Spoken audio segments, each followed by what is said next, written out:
everyone, welcome to Magnet Brains Hindi Medium channel. This is Palak Rakhiani, your English educator. My dear class 10 students, hope you all are doing fit and fine. So आज मैं यहाँ आई हूँ आपके साथ discuss करने हमारी class 10 का जो चैप्टर है टू स्टोरीज अबाउट फ्लाइंग का पार्ट 1 हिज फर्स्ट फ्लाइट के MIQs. What are MIQs? MIQs are most important questions. जी हाँ, ये बहुत ही शानदार सेशन होने वाला है क्योंकि मुझे पता है सबको इसी चीज़ का इंतजार रहता है। मैम चैप्टर तो पढ़ लिया, क्वेश्चन आंसर पढ़ लिए, इंपॉर्टेंट क्या है, इंपॉर्टेंट वाली चीज़ तो बता दो कि हम उस चीज़ को थोड़ा और अच्छे से पढ़ें, राइट। एक होता है ना, आइडिया लग जाता है कि एग्जाम में किस टाइप के सवाल पूछे जा सकते हैं। So do share this session with all your friends जो कि ना इस पर्टिकुलर वीडियो का बेनिफिट ले सकें, जिसमें मैंने डाले हैं बहुत अच्छे से रिसर्च करके काफ़ी सारे इंपॉर्टेंट सवाल। सो आइए शुरुआत करते हैं इस सेशन की। And before beginning let me tell you, do keep your notebooks with you. हमने जो नोटबुक्स बनाई हैं उन्हें मेंटेन कीजिए ताकि ये सारी चीज़ें आप उसमें नियमित रूप से नोट डाउन करते जाएं। चलिए let's begin with it. His first flight, I hope सबको याद है, यंग सीगल की कहानी है। कैसे एक यंग सीगल अपनी डर को फाइनली ओवरकम करके क्या करता है, एक अपनी उड़ान भरता है, पहली उड़ान। उसको बहुत डर रहता है लेकिन उसकी फैमिली की बहुत बढ़िया टेक्निक से उसे ताने देते हैं, सब करते हैं, लेकिन फाइनली उसकी जो मम्मी है वो उसको फ्लाई करना सिखा देती हैं, राइट। सो पूरी story we all know it. And अच्छा, एक चीज़ और, जिससे अगर स्टोरी मिस भी हो गई हो, कोई वीडियो लगता है मैम हम उस दिन अटेंड नहीं कर पाए, क्लास नहीं देख पाए, तो डरा मत करो यार, ऐसा नहीं है कि आपको वीडियो नहीं मिलेगा। हमारे चैनल पे सारे वीडियोस फ्री ऑफ कॉस्ट हैं और सब आपको चैनल पे प्लेलिस्ट पे दिखेंगे।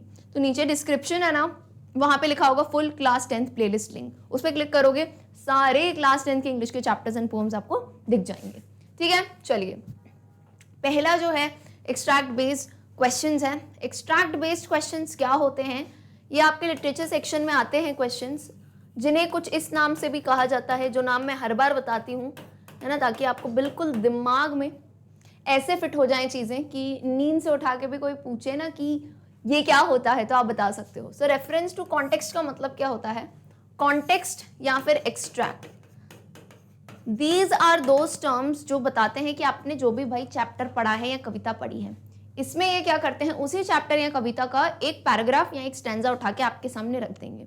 ठीक है, जैसे आपको दिख रहा है ये चैप्टर पढ़ा है, इसका एक पैराग्राफ आपके सामने रख दिया, कहते हैं भाई पैराग्राफ पढ़ो एंड इसी से रिलेटेड 4-5 सवाल आपसे पूछेंगे। यूजुअली MCQs होते हैं वो, या कभी कभी शॉर्ट आंसर भी हो जाते हैं, उसके जवाब आपको देने हैं। सो देखते ही समझ आता है ma'am the most scoring type of question, इसलिए हमेशा मोस्ट इंपॉर्टेंट क्वेश्चंस में आप देखोगे पलक मैम के वीडियो में आपको हमेशा दिखेगा एक्सट्रैक्ट बेस्ड क्वेश्चंस, क्योंकि वेरी स्कोरिंग है। तो मेरी ड्यूटी है मैं अपने स्टूडेंट्स को बताऊं कि यार तुमने तैयारी तो कर ली, अब कैसे एग्जाम फोकस तैयारी करनी है, होता है ना, लक्ष्य तो हमें बिल्कुल क्लियर है, अब कैसे भाई आपको तीर मारना है मैं सिखा दे रही हूँ कि ये वाले क्वेश्चन है जो बिल्कुल मतलब गलत होने के चांसेस ही नहीं है इसमें।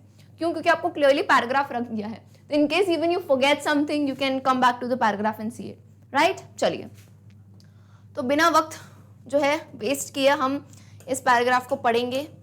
चलिए, question number 1, that was 24 hours ago, since then nobody had come near him. That was 24 hours ago यानी 24 घंटे पहले की बात है, उसके बाद से उसके पास कोई नहीं आया। हिम कौन है यहाँ पे, किसके लिए कहा गया है बेटा, हिम सीगल के लिए कहा गया है ना। अब वो यंग सीगल था जो उड़ नहीं पा रहा था, तो उसकी फैमिली ने उसको सबक सिखाने के लिए क्या किया, उसके मम्मी पापा उसके भाई बहन वहाँ से उड़ के चले गए और 24 घंटे से कोई उसके पास नहीं आया था खाना वाना देने, है ना। सब सीरियस हो गए थे कि भाई ये खुद उड़ नहीं रहा है तो हम इसको यहाँ छोड़ के चले जाएंगे। तो एक दिन से बेचारा वहीं खड़ा था उस लेज पे, भूखा प्यासा, है ना।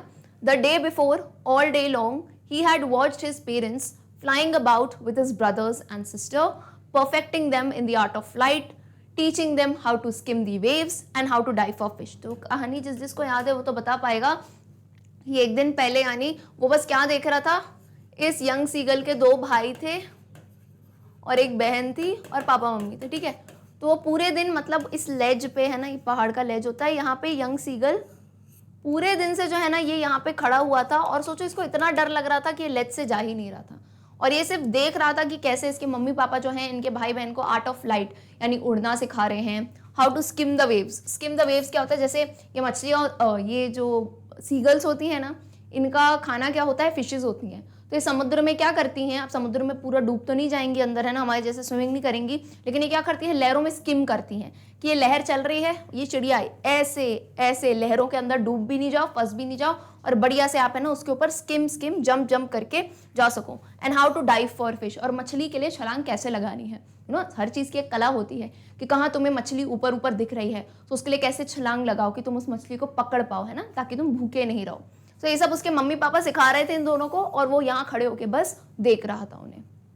He had in fact seen his elder brother catch his first herring and devour it standing on a rock while his parents circled around raising a proud cackle। तो यहाँ पे उसने ये भी देखा था कि उसका जो एल्डर यानी उसका जो बड़ा भाई है, उसने अपनी फर्स्ट हेरिंग क्या होता है बेटा, हेरिंग एक मछली का नाम है, उसने ये भी देखा कि उसके बड़े भाई ने उसने पहली अपनी मछली पकड़ी एंड डिवोर इट, एंड उसे तोड़ के वो खा रहा था। And standing on a rock while his parents, वो खड़ा था रॉक पे खा रहा था, और उसके मम्मी पापा जो है ना, अब जाहिर सी बात है, देखो आप अपने लाइफ में कुछ अचीव करते हो तो आपके पेरेंट्स खुश होते हैं, तो वैसे ही सीगल के पेरेंट्स क्यों खुश होंगे, ये जान के कि उनका बच्चा अपने पैरों पे खड़ा हो गया, वो खुद का फूड ले सकता है, तो इसलिए उसके पेरेंट्स जो है ना उसके बड़े भाई के अराउंड ऐसे घूम रहे थे। और प्राउड कैकल का मतलब क्या होता है, जैसे सीगल आवाज निकालता है ना, जैसे भी वो गा गा गा करके आवाज निकालता है, तो ऐसे आवाज निकाल के वो जो एक प्राउड फीलिंग दर्शा रहे थे। और ये सब ये यंग सीगल यहाँ मायूस खड़े होके बस देख रहा था, है ना, उड़ नहीं रहा था क्योंकि उसे बहुत डर लगता था। तो आई होप ये पूरी चीजें आपको याद थी। तो इस पे बेस सवाल आएंगे, जिसको देखो आंसर आते हैं ऑलरेडी वो जरूर आंसर बताएं, जिन्हें नहीं आते हैं तो वो वेट करें, मैं आपको पूरा आंसर बताऊंगी, ठीक है।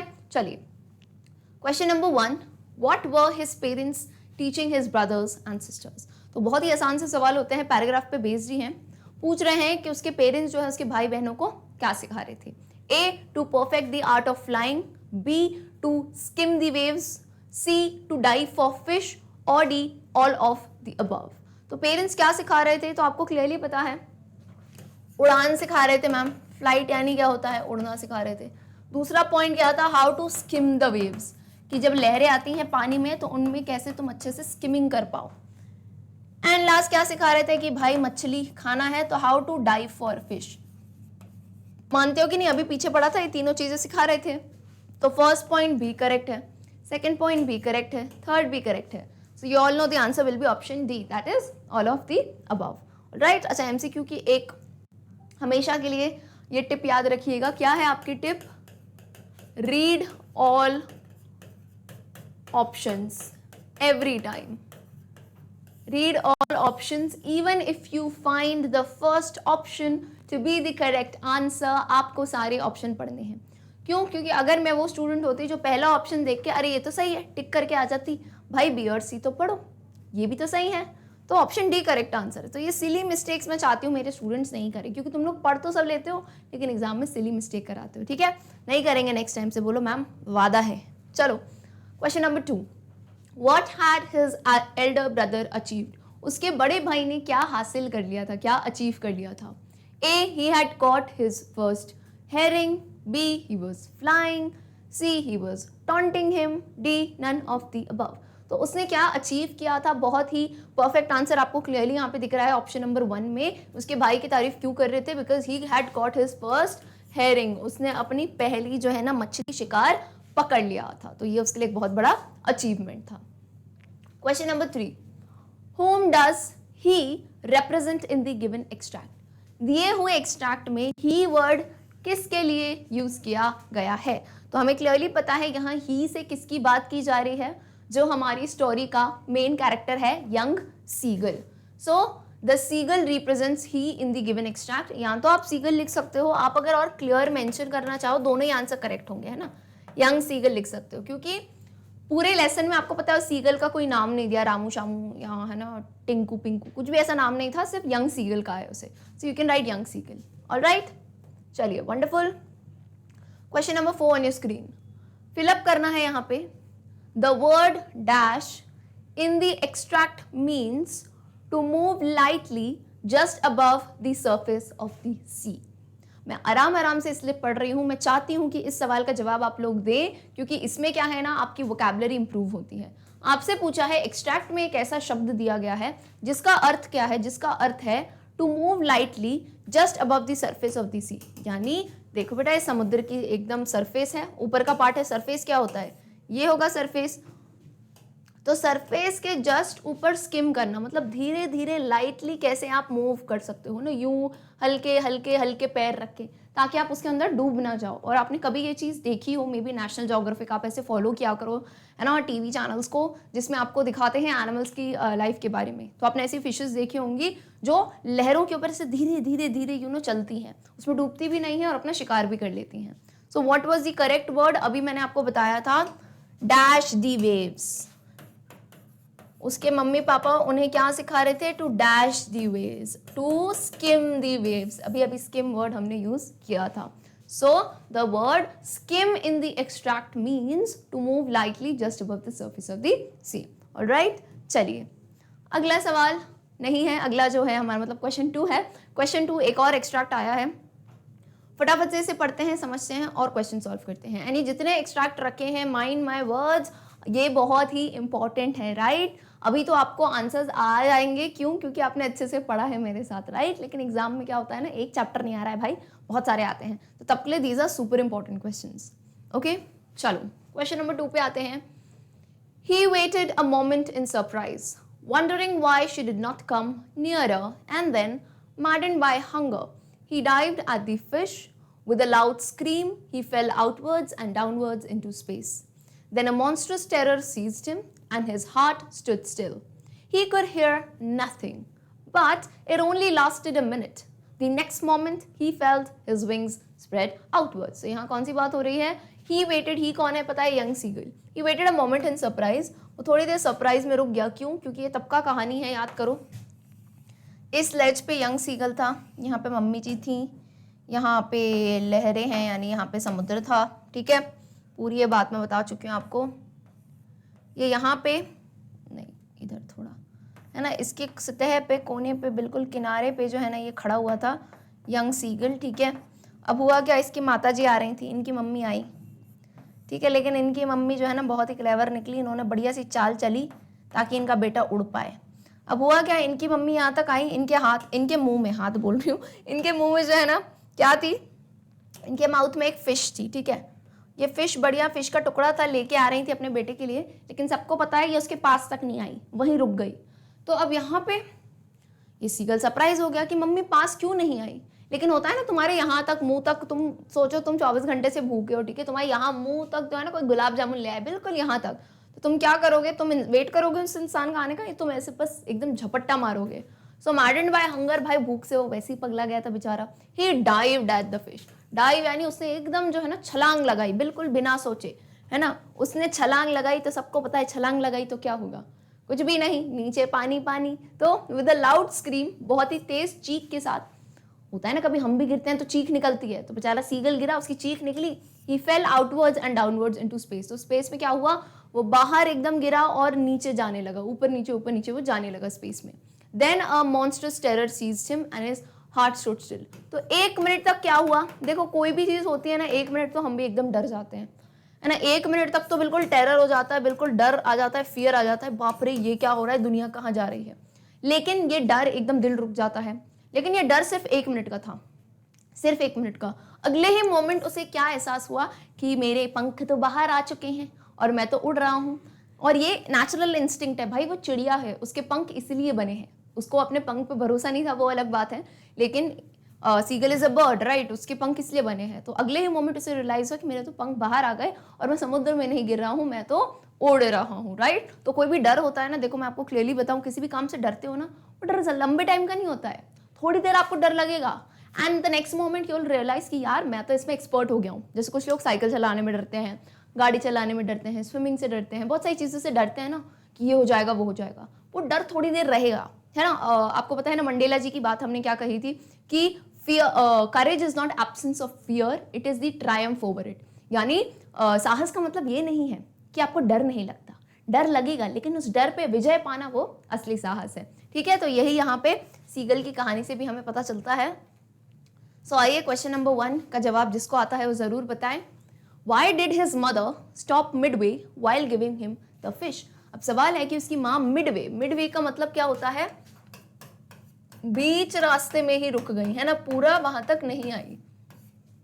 सो क्यों रुकी? A, she was mad at him because उसकी माँ उस पे उसको गुस्सा आ रहा था। मैड एट हिम का मतलब क्या होता है? वो उस पर पागल हो रही थी? नहीं, बेसिकली उन्हें गुस्सा आ रहा था उस पर, है ना। मैड एट हिम का मतलब होता है गुस्सा आना किसी पे। B, to get him to fly out of hunger, या फिर वो ये चाहती थी कि वो उसे उड़ा दें भूख के मारे, है ना कोई टेक्निक अपनानी थी, तो उन्होंने ये टेक्निक अपनाई कि वो भूखा रहेगा तो इसी बहाने वो उड़ पाएगा, राइट।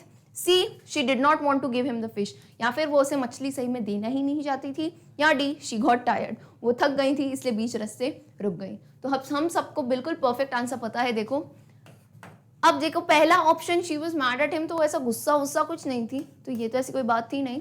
अब ऑप्शन बी है to get him fly out of hunger, तो ये बिल्कुल परफेक्ट बात है। अब देखो ऑप्शन सी में दिया है she didn't want to give him the fish, ऐसी कोई माँ नहीं है जो अपने बच्चे को भूखा चाहे, लेकिन कभी कभार बच्चे को कोई चीज़ सिखाने के लिए सही चीज़ थोड़ा जो है ना उनको भी दिल अपना पक्का करना पड़ता है। तो ऐसा नहीं है कि वो उन्हें खाना नहीं देना चाहती थी, वो सिर्फ ये चाहती थी कि मेरा जो बच्चा है कब उड़ना सीखेगा, ये तो डर रह जाएगा इसके जीवन में हमेशा। So to get him to fly out of hunger, भूख से उसे उड़ाना चाहती थी, इसलिए वो बीच में रुक गई, क्योंकि उन्हें पता था भूख के मारे ये जरूर छलांग लगाएगा एंड ये उड़ना सीख जाएगा। Okay, so option B is the correct answer. She got tired, तो ऐसा कुछ भी नहीं था, वो थकी नहीं थी। ओके, चलो अगला सवाल। She select the option that correctly captures the usage of the word dived in the above extract। इस टाइप के क्वेश्चंस काफी पूछे जाते हैं। क्या सवाल है, थोड़ा समझना है इसको ध्यान से। आपके पीछे पैराग्राफ में एक वर्ड का इस्तेमाल किया है डाइव्ड। आपको क्या करना है, आपको सेंटेंस को पढ़ना है और समझना है कि वो सेंटेंस कैसा है, उस सेंटेंस में डाइव्ड का मतलब क्या यूज किया गया है। होता है ना, हर अलग अलग सेंटेंस में किसी वर्ड का मतलब चेंज हो जाता है। तो यहाँ पे इस एक्सट्रैक्ट में डाइव का क्या मतलब दिया गया है, वो सेम सेंटेंस, उसी टाइप का सेंटेंस अगर आपको इन चारों में से दिखता है तो उसे बेझिझक टिक कर दिए, ठीक है। तो अब उससे पहले तो हमको पैराग्राफ में देखना पड़ेगा डाइव कहाँ गया, कहाँ है डाइव, यहाँ पे था ना, ये रहा। चलो सो पूरा हम यहाँ पे पढ़ते हैं। He waited a moment in surprise, wondering why she did not come nearer, and then, maddened by hunger, he dived at the fish। तो हुआ क्या, भूख से पागल होके वो फिश पे उसने डाइव लगाया। तो यहाँ पे जो डाइव है ना, डाइव ये कौन सा डाइव है, उसने ऐसे जैसे नहीं प्रॉपरपन स्विमिंग करते हैं, तो उसने सर के बल से एकदम जो है ना ऐसे गिर गया। और जब आप डाइव लगाते हो, आपने कभी किसी ने स्विमिंग की हो या देखी भी हो, तो ऐसे करके डाइव लगाते हो, तो क्या होता है आपका सर ऊपर जाता है और पैर नीचे हो जाते हैं। तो इसी तरह ये सीगल यहाँ पे था, इसने डाइव लगाई, तो जाहिर सी बात है जब इसने डाइव लगाई होगी तो इसका सर यहाँ पे नीचे होगा और पैर ऊपर होंगे। So he dived at the fish. Okay, तो देखते हैं इस टाइप का मीनिंग कौन से सेंटेंस में आता है। चारों सेंटेंस पढ़ते हैं। A, the snow dived all day long in big white flakes. बर्फ जो है पूरे दिन डाइव कर रही थी, तो यहाँ बर्फ का डाइव वो मतलब नहीं है, डाइव्ड का मतलब है बर्फ गिर रही थी, तो ये तो एग्जैक्ट मीनिंग वैसा नहीं है। Option B, he slipped and dived hurting his leg quite badly. वो फिसल गया और डाइव कर लिया। अब फिसलने में क्या होता है ना, जब आप फिसलते हो तब आपको पता है यूजुअली फिसलने में आप गिर जाते हो, है ना, आप एक डाइव लगा देते हो, आप ऐसे करते हो और आप अपने जो है ना बैक पोर्शन पे गिर जाते हो। तो यहाँ पे इसने पर्पसली डाइव नहीं लगाई ना, ये तो फिसल गया और गिर गया, सो नहीं। Option C, she dived head first into the pool. उसने जो है पूल के अंदर डाइव लगाई head first. Head first dive का मतलब क्या होता है, जब आपको पता है आप पर्पसली जो है यहाँ से आपका सर और यूं करके डाइव लगा रहे हो, तो ये बिल्कुल सूट नहीं करता है जैसे यंग सीगल ने डाइव लगाया और वैसे इस लड़की ने। सो this will B the correct option. फिर भी हम ऑप्शन डी को एक बार देख लेते हैं। She dived in love with him as soon as they met. अब वो उसके प्रेम में जो है डूब गई when she as soon as they met. जैसे ही वो मिले वो उसके प्रेम में जो है डाइव लगा दी, यानी डुबकी मार दी। तो ये एक्चुअल में उसने कहीं डुबकी नहीं मारी है, ये कहने का तरीका है, right. So this will be incorrect. Correct option क्या मिलता है हमारा, देख लें। यस, करेक्ट है, option C is the correct answer. Alright, इस टाइप के सवाल सिर्फ इसी एक्सट्रैक्ट में नहीं, यानी और भी एक्सट्रैक्ट्स में पूछे जा सकते हैं कि भाई ये वर्ड आपके पैराग्राफ में दिया है, उसी सेम अर्थ का मीनिंग आप यहाँ बताओ। ओके, चलिए question number 3। What lasted only a minute for the seagull? Anger, surprise, fear, happiness, time. Select the correct option. अब यहाँ तक आपको बता दूं मैं, यहाँ तक आपका सवाल है ना। Some students what do they do, उनको लगता है ये ऑप्शन है, यहीं कहीं ऐसे ऐसे टिक कराते हैं। बेटा यहाँ तक सवाल है और ये 4 ऑप्शन है ABCD, आपको आंसर इनमें से बताना है, ठीक है। तो पूछ रहे हैं what lasted only a minute for the seagull, यानी ऐसी कौन सी चीज थी जो सीगल के लिए सिर्फ 1 मिनट तक रही। गुस्सा, सरप्राइज, डर, खुशी या वक्त। तो हमें पता है ये कब की बात हो रही है, जब सीगल ने एकदम से डाइव लगा दी थी। तो वो 1 मिनट उसके लिए कैसा मिनट था? टेरर का, खौफ का, डर का। भाई वो बिल्कुल ही घबरा गया था, उसका दिल रुक गया था। जाहिर सी बात है, कभी वो उड़ा नहीं, एकदम छलांग लगा दी। और उल्टा उसको नीचे समुद्र से कितना डर था कि इतना विशाल और इतना गहरा समुद्र है कि अगर मैं गिर गया तो मैं तो मर जाऊंगा। उस डर से वो उड़ नहीं रहा था, और ऐसे ही वो गिर गया तो 1 मिनट तक उसके अंदर पूरा डर बैठ गया था, उसका दिल जो है रुक गया था। तो यहाँ पे डर से रिलेटेड कौन सा वर्ड है परफेक्ट? मुझे सिर्फ ऑप्शन 3 लग रहा है यहाँ पे, फियर, क्योंकि गुस्सा नहीं था, सरप्राइज नहीं था, खुश नहीं था, वक्त नहीं था, क्या था? वो सिर्फ डरा हुआ था उस टाइम। सो करेक्ट ऑप्शन क्या होगा? A, B, C, D में से it's obvious option A will be the correct answer. That is only 3. All right? Okay. Moving on to question number 4. How had the seagull been feeling in the given extract? दिए गए extract में seagull की क्या जो है ना feeling है, वो क्या महसूस कर रहा था? So the seagull had been feeling very hungry. आपको क्लियरली पता है उसकी फीलिंग क्या थी? वो बहुत ही ज्यादा भूखा फील कर रहा था, क्योंकि उसने कुछ खाया नहीं था, तभी तो उसने छलांग लगाई भूख को, फिश को देख के। ठीक है, so the seagull had been feeling hungry, या वेरी हंग्री भी आप लिख सकते हो।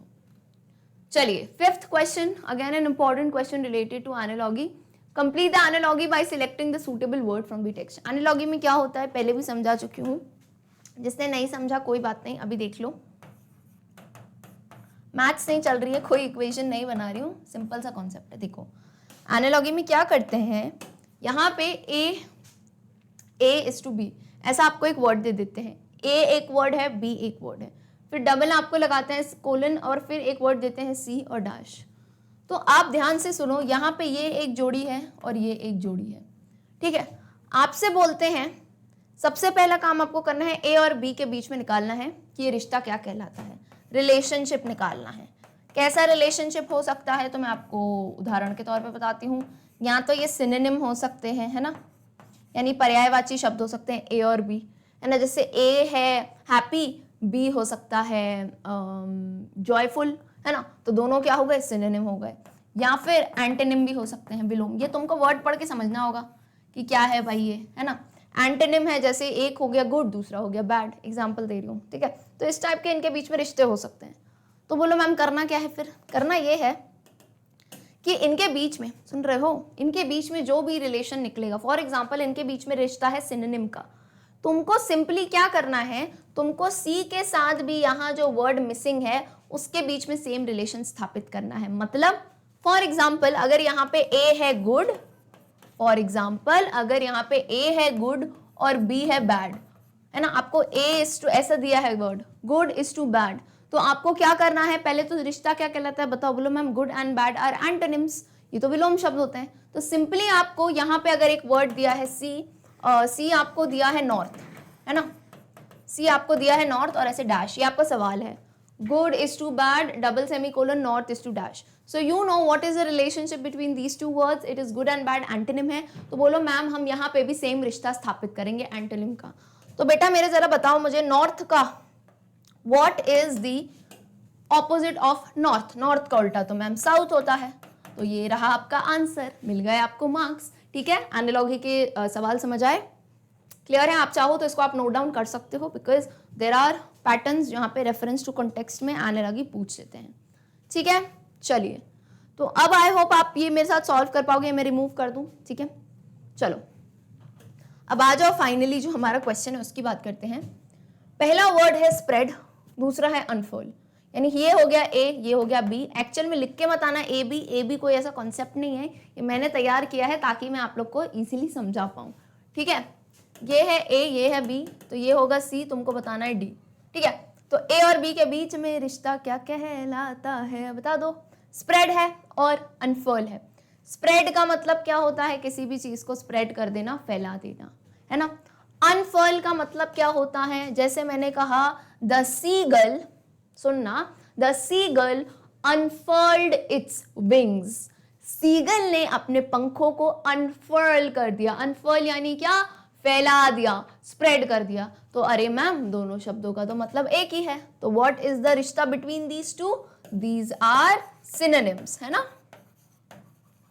क्या है ये दोनों? पर्यायवाची शब्द हैं आपस में। ठीक है, कोई दिक्कत नहीं ना। चलो अब क्या करोगे, यही रिश्ता यहाँ स्थापित कर दो। क्या रिश्ता, सी वर्ड दिया है इन्फ्यूरिएटेड, तो आपको इन्फ्यूरिएटेड से मिलता जुलता जो वर्ड है पर्यायवाची बताना है। मैम कहाँ से बताए, फ्रॉम द टेक्स्ट। लो इतना काम आसान कर दिया। पीछे जो आपका पैराग्राफ है ना, उसमें कोई एक वर्ड है जिसका सेम मतलब है इन्फ्यूरिएटेड जैसा, वो आपको ढूंढ के निकालना है। तो उससे पहले आपको इन्फ्यूरिएटेड का मतलब आपको पता होना चाहिए। इन्फ्यूरिएटेड का मतलब होता है किसी भी चीज से बहुत ही ज्यादा इन्फ्यूरिएट हो जाना, बिल्कुल ही आप गुस्सा आ जाना, आपको बिल्कुल ही यू गेटिंग पगले से हो जाते हो आप उस चीज के पीछे, है ना, गुस्सा आ जाता है आपको। I am infuriated with this point, है ना, कि नहीं नहीं अब तो ये मुझे चाहिए ही चाहिए, right. So infuriated means to get to get crazy about something, or you get to get mad about something, all right, that is infuriated। तो इस जैसा हम मीनिंग ढूंढ के आए। चलिए, तो उसके लिए हमको थोड़ा पीछे जाना पड़ेगा पैराग्राफ में। चलो मैं आपको दे रही हूँ 1 मिनट, 1 मिनट लो और फटाफट से देख लो कहाँ आपको इन्फ्यूरिएटेड जैसा कुछ वर्ड मिल रहा है ना। टेक योर टाइम, फटाफट से देखो, क्लियरली आपको दिख जाएगा शुरुआत की ही लाइनों में। इतनी हिंट तो दे देती हूँ मैं, शुरुआत की लाइनों में आपको दिख जाएगा क्या है, क्लियरली दिख रहा है। पीछे वर्ड मैंने बता दिया था, मैड, मैडेंड बाय हंगर, यानी भूख से पगला जाना। और इन्फ्यूरिएटेड का भी मतलब वही होता है to get crazy about something, बहुत गुस्सा हो जाना, बहुत मैड हो जाना किसी चीज के पीछे, राइट। सो मैडेंड बाय हंगर, यहाँ पे करेक्ट वर्ड क्या है, मैडेंड। तो आइए आंसर चेक कर लेते हैं अपने। Spread, unfurl, infuriated, maddened. It's the correct answer. Okay, I hope you all are now clear with analogy. Moving on to the third extract. Let's read this quickly. He just felt a bit dizzy. Then he flapped his wings once and he soared upwards. Ga ga ga ga ga ga ga cola. His mother swooped past him, her wings making a loud noise. He answered her with another scream. Then his father flew over him, screaming. He saw his two brothers and sister flying around him, curveting and banking and soaring and diving. Then he completely forgot that he had not always been able to fly and commended himself to dive and soar and curve, shrieking shrilly. चलिए चिंता मत करो, समझाती हूँ वापस से क्या है paragraph. He just felt a bit dizzy। ये कब की बात है बेटा, जब वो नीचे उड़ना चालू कर दिया था, उससे उड़ना तो चालू कर दिया था, लेकिन ही फेल्ट अ बिट डिजी। डिजी यानी बिल्कुल थका हुआ हो जाता है ना अपन, जैसे डिजी कब फील करते हैं, मान लो आप पूरे दिन से काम कर रहे हो, कुछ खाया हुआ नहीं है, तो हल्का डिजी, हल्का चक्कर से आने लगता है ना, थकान महसूस होती है। तो ही जस्ट फेल्ट अ बिट डिजी, क्योंकि उस बेचारे ने 24 घंटे से कुछ खाया नहीं था, अब वो उड़ रहा है, पहली उड़ान भर रहा है। तो उड़ने में भाई आसान नहीं होता है, विंग्स के ऐसे ऐसे मूवमेंट्स होते हैं, तो मसल्स कितना स्ट्रेच होती हैं, राइट, एफर्ट लगता है। So then he flapped his wings, then उसने अपने पंख फड़फड़ाए एंड सोर्ड अपवर्ड्स, ऊपर उड़ान भरी। फिर दोनों माँ बेटे बढ़िया खुशी से आवाज़ें निकाल रहे हैं, है ना, गा गा गा कर रहे हैं, एक खुशी प्रकट कर रहे हैं। फिर उसकी मम्मी उसके पास जाके निकलती हैं और उनके विंग्स बहुत तेज फड़फड़ा रहे हैं अपनी खुशी जताते हुए, राइट। फिर वो भी अपनी मम्मी को जवाब दे रहा है एक स्क्रीम देते हुए। बढ़िया माहौल चल ही रहा है, तो पापा जी भी आ गए बीच में। फिर पापा उड़ के आए, वो भी चिल्ला रहे थे खुशी से, भाई बहन सब उड़ रहे हैं, ऊपर नीचे हो रहे हैं, है ना, डाइव मार रहे हैं, क्योंकि अब सब खुश हो गए कि फाइनली यार उनके एक परिवार का सदस्य जो उड़ नहीं पा रहा था, उसने अपना डर ओवरकम किया एंड वो उड़ गया। तो everyone was happy in the family. Then he completely forgot that he had not always been able to fly. And उस मोमेंट वो बिल्कुल ही भूल गया था कि यार ऐसा भी कोई टाइम था कि मुझे उड़ना नहीं आता था। उसे लग रहा था मैं तो नेचुरली हमेशा उड़ता ही आता हूँ, राइट। एंड वो फालतू सा डर था जो उसने बिठा रखा था। And commanded himself to dive and soar and curve, shrieking shrilly. And commanded यानी खुद का होता है ना, पैट योर बैक करके, जैसे खुद की तारीफ करना। तो वो खुद को और बहुत ही मोटिवेट कर रहा था कि वाह यार तू तो डाइव भी लगा रहा है, तू तो ऊपर भी उड़ रहा है, कर्व्स ले रहा है, ऐसे ऐसे ऐसे। श्रेकिंग श्रिली, श्रेकिंग श्रिली यानी क्या, बहुत तेज तेज आवाज निकाल के गले से, है ना। तो पूरा परिवार जो है अपनी खुशी प्रकट कर रहा है इस पर्टिकुलर पैराग्राफ में। Alright, so are you all ready to solve the questions? चलिए, question number 1 looks a bit, बोलोगे मैम बहुत ज्यादा लंबा दिख रहा है, चिंता की बात नहीं है, इजी है। सवाल क्या है, choose the option that correctly sequences the movements of the young seagull's brother and sister। आपको अभी पीछे बताया, ये देखो इसके भाई और बहन क्या कर रहे हैं, कर्वेटिंग, बैंकिंग, सोरिंग एंड डाइविंग, ये मूवमेंट्स है। आपको कुछ नहीं करना है, आपको इन मूवमेंट्स को जैसे टेक्स्ट में लिखे है ना, करेक्ट सीक्वेंस, पहले कौन सी बात लिखी है, दूसरी कौन सी लिखी है, तीसरी कौन सी लिखी है, करेक्ट सीक्वेंस इन चारों ऑप्शन में बताना है। इजी सी बात है, पैराग्राफ को देख के उतार के बता सकते हो, ठीक है। चलिए The young seagull's brothers and sister flew by tilting their wings, rose high, made darting movements, and plunged headfirst. B. The young seagull's brothers and sister flew by plunging headfirst, making darting movements, tilted their wings, and rose high. C. The young seagull's brothers and sister flew with darting movements, tilted their wings, rose high, and plunged headfirst. या D. The young seagull's brothers and sister flew by rising high, plunging headfirst, making darting movements and tilting their wings. तो आप कुछ नहीं कर सकते, आप इसमें books भी खोल सकते हो, क्लियरली आपको दिख जाएगा. Correct sequence is option C. यानी क्या किया उसके भाई बहनों ने, पहले डार्टिंग मूवमेंट्स किए, उसके बाद थोड़े थोड़े अपने विंग्स को ऐसे ऐसे टिल्ट किया, ऊपर गए, एंड देन वहां पे उन्होंने फिर प्लंज हेडफर्स्ट यानी फिर उन्होंने एक डाइव लगा दी. ठीक है, चलिए इजी से क्वेश्चन है ये सब. What does the line he completely forgot that he had not always been able to fly imply? इस लाइन का अर्थ क्या है कि वो पूरी तरह से भूल गया था कि वो उड़ नहीं पाता है. ए, उड़ नहीं पाता था. ए, great confidence the young seagull had in his skills. B, naturalness of the act of flying for the young seagull. C, satisfaction and joy of flying together as a family. या D, desire of the young seagull to leave his fears behind. तो यहाँ पे देखो, he completely forgot that he had been not always been able to fly. इसका main अर्थ ये है, देखो अब सीगल हमको पता है ये बर्ड है, तो इसका फ्लाइंग जो है ना रिलेशन, वो क्या होगा, एक नेचुरल इंस्टिंक्ट होगा बॉडी का, है ना, एक नेचुरल इंस्टिंक्ट, या जिसे क्या कहते हैं, एक रिफ्लेक्स एक्शन कहते हैं, है ना. रिफ्लेक्स एक्शन जैसे अभी अगर मेरे सामने कोई बॉल फेंक के मारेगा तो मेरा रिफ्लेक्स एक्शन क्या, मैं एकदम ऐसे हो जाऊंगी. हो सकता है इससे पहले किसी ने मेरे ऊपर बॉल फेंक के नहीं मारी हो, लेकिन मेरी बॉडी का नेचुरल इंस्टिंक्ट है, मैं यूं कर लूंगी, तो नेचुरली आता है. तो अब वो बर्ड है भाई, उसका नेचुरल इंस्टिंक्ट क्या है कि उसके पंख फैल जाएं, वो उड़े. तो जब यहाँ पे बोला कि he completely forgot that he had not been able to fly, इसका मतलब है naturalness of the act of flying for the young seagull, because it is a bird, और ये उसका नेचुरल इंस्टिंक्ट है बॉडी का कि वो फ्लाई करेगा. ओके, क्योंकि पहला ऑप्शन देख लो क्लियरली. चलो सारे ऑप्शन बता ही दूं एक बार. पहले ऑप्शन में ग्रेट कॉन्फिडेंस तो कहीं से नहीं था भाई, इतना डरा हुआ था वो, है ना. सी है satisfaction and joy of flying together, नहीं, ऐसा तो कुछ भी नहीं था. डी, desire of the young seagull to leave his fears behind, उसकी कोई भी इच्छा नहीं थी अपने डर पीछे छोड़ने की. कितने ताने मारे, क्या क्या नहीं किया, वो तो सिर्फ भूख के मारे वो गिर गया था. ठीक है, अच्छा सैटिस्फैक्शन एंड जॉय में मैं ये नहीं कह रही कि बात गलत है, वो खुश थे, लेकिन हमेशा से मैंने एमसीक्यू में क्या है, क्योंकि मुझे पता है कुछ बच्चों के सवाल आएंगे, मैम सी क्यों नहीं, आपने ऐसा क्यों बोला, मैम खुश तो थे वो. अरे खुश तो बहुत थे वो, लेकिन मोस्ट करेक्ट आंसर क्या जाएगा इस पे, कि वो क्यों भूल गया था कि वो कभी फ्लाई नहीं कर पाए, क्योंकि ये नेचुरलनेस है. जब मैं लेसन पढ़ाया था तब भी बताया था, this is the natural instinct of the body to fly. So B is the correct answer. Okay, clear है बात. चलिए, wonderful. Question number 3, what is the reason behind this line, he just felt a bit dizzy. इस line को कहने का क्या अर्थ था, कि वो डिजी क्यों फील कर रहा था. तो मैंने आपको बताया था, पहली बात तो उसकी पहली उड़ान थी, और ऊपर से उसने कुछ खाया नहीं था एक दिन से, है ना, 24 घंटे से. So he was feeling dizzy. Maddened by hunger, when the young seagull dived to catch the fish, he fell downwards into space. His heart stood still in terror. He couldn't hear anything. पूरा हमने वो paragraph डाल दिया यहाँ. However, he was able to fly soon. His wings spread, cutting through the air, and he was falling thereafter. This flight made him a bit dizzy. तो इस वजह से वो भूखा भी था, पहली उड़ान भी थी, इतना एफर्ट करना पड़ रहा था, इसलिए उसको थोड़ा डिजी फील हो रहा था. ऑलराइट, चलिए question number 4, Why did the young seagull feel dizzy? उसी टाइप का सवाल है, इसको भी आप एक लाइन में आंसर दे सकते हैं.